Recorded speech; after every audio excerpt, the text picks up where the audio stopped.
This is Censor Studio Sangsil by Gurium. We'll quickly report on the Iran protests.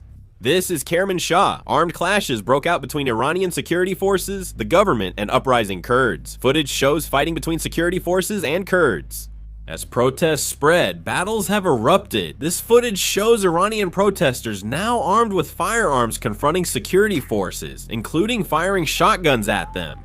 Clashes continue in Tehran as Iranian protesters occupy the streets, marching, singing, and clapping. They claim the Pahlavi dynasty will return. 2 civilians collapsed after being shot by Iranian security forces. Despite being moved to safety by others, they apparently died from severe bleeding. This is Al-Ghadir Hospital in Tehran. Many dead protesters have been brought here.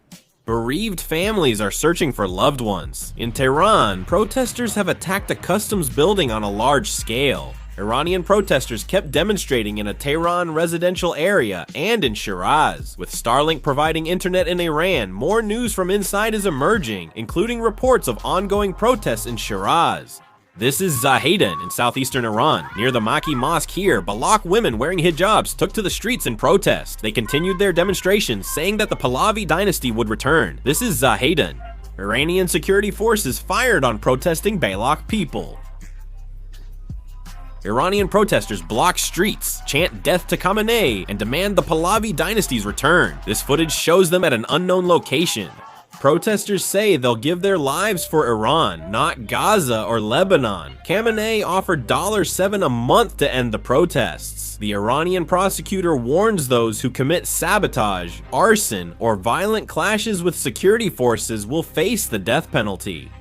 Tehran's mayor released new data on how large protests are affecting the city's infrastructure amid growing anger over economic turmoil.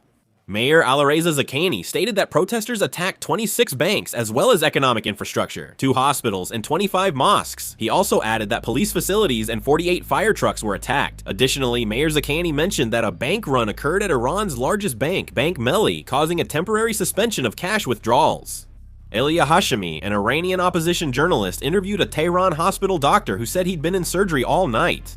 According to this staff member, Elia Hashemi, more people have died than the 1,080 deaths caused by the war with Israel.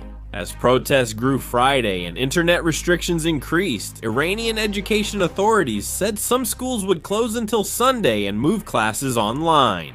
The Moscow Times reported on January 9 that as Iran protests grew, Russian Ilyushin 76 military planes made unusually frequent flights to Tehran since late December. Later reports confirmed these aircraft carried large amounts of Iranian-owned gold, which the Iranian government is now transferring to Russia. Currently, United States government officials initially believed that the protests did not pose a threat to the regime's stability, but due to the recent large-scale spread, they have reconsidered their assessment and mentioned that if this situation continues, there is a possibility of regime collapse. Kayaklas, the European Union's chief of foreign policy, said Friday that Iran's leaders have shown their true colors by ignoring protesters and using excessive force. Volker Turk, the United Nations High Commissioner for Human Rights, expressed deep concern Friday about violence, deaths, and property damage during protests in Iran over the past 13 days. If there is more news in the future, I will make a video and upload it. This concludes the video. Thank you.